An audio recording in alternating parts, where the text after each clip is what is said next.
साहेब अंबेडकर जोहार जोहार जोहार बाबा साहेब अंबेडकर जोहार जोहार जोहार बाबा साहेब अंबेडकर जोहार जोहार जोहार పోలీసుల అమానుషమైన దాడిని ఖండించాలి. తెనాలిలో దళిత యువకులపై పోలీసుల అమానుష దాడిని ఖండించాలి. అమానుషమైన దాడిని ఖండించాలి.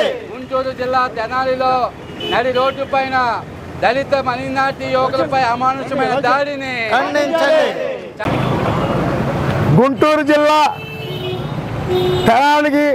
తెనాలిలో జరిగిన ఘటన ఇప్పటికే సోషల్ మీడియా ద్వారా అనేక పత్రికల ద్వారా అందరూ చూస్తుంటారు. ఆ చర్యను రాష్ట్ర వ్యాప్తంగా ప్రజాస్వామికవాదులు, సమాజాన్ని మంచి కోరే హితులు ఇది దుర్మార్గం, అన్యాయం అని ఖండిస్తున్నారు. కానీ రాష్ట్ర హోంమంత్రి అనిత్ గారు ఆవిడ ఏ రాజ్యాంగం మీద అయితే ప్రమాణ స్వీకారం చేసి మంత్రి అయిందో అసలు ఆవిడకి ఏదో చదువు ఉందో అడుగుతున్నాను నేను. ఎందుకంటే రాజ్యాంగం ఏం చెప్పిందో ఆవిడ చదవలేదు, ఆవిడ తెలియదు. తెలిస్తే అంత నిస్సిగ్గుగా మాట్లాడదు. ఒక పోలీస్ చర్య ఆటవిక చర్య. పోలీస్ స్టేషన్లోనే కొట్టకూడదని మానవ హక్కుల సంఘాలతో పాటుగా సుప్రీంకోర్టు చెప్పింది. ఈరోజు హీరోయిజం కోసం మేము చేశామంటారు. అసలు హీరోయిజం దేనికోసం? నీ హీరోయిజం ఇది కాదు.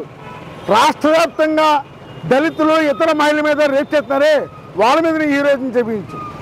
గంజాయి వ్యాపారం జోరుగా సాగుతుంది కదా, దీని వెనకాల ఎవరున్నారో అది హీరోయిజం చూపించు. ఈ రాజమండ్రిలో బ్లేడ్ బేస్ తిరుగుతుందే, దీని వెనకాల ఎవరున్నారో మీకు తెలుసు, దాని మీద హీరోయిజం చూపించు. అమాయకమైన ఒక దళితుల మీద హీరోయిజం చూపిస్తావా? తప్పే చేశారు, తప్పు చేస్తే చట్టాన్ని చర్యలు తీసుకుంటావా? ఇక నుంచి ఉరి బహిరంగంగా వేసేస్తారా? ఇది చాలా దుర్మార్గం. దీన్ని వామపక్షాలతో పాటు దళిత సంఘాలు ఖండిస్తున్నాయి. ఎందుకంటే ఒకటే కోరుతున్నాం, ఈ సంఘటన ఎప్పుడు జరిగినా చంద్రబాబు నాయుడు గారు నోరు మెదపలేదు.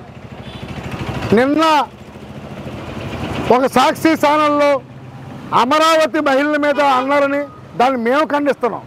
ఏ మహిళ జరిగిన తప్పే, కానీ దానికి స్పందించిన నువ్వు ఈ రాష్ట్రంలో దళితులు జరిగిన అన్యాయాల మీద నీ నోరు మెదిపోయిందే, నీకు ఇష్టమైన బాధగా ఉందా?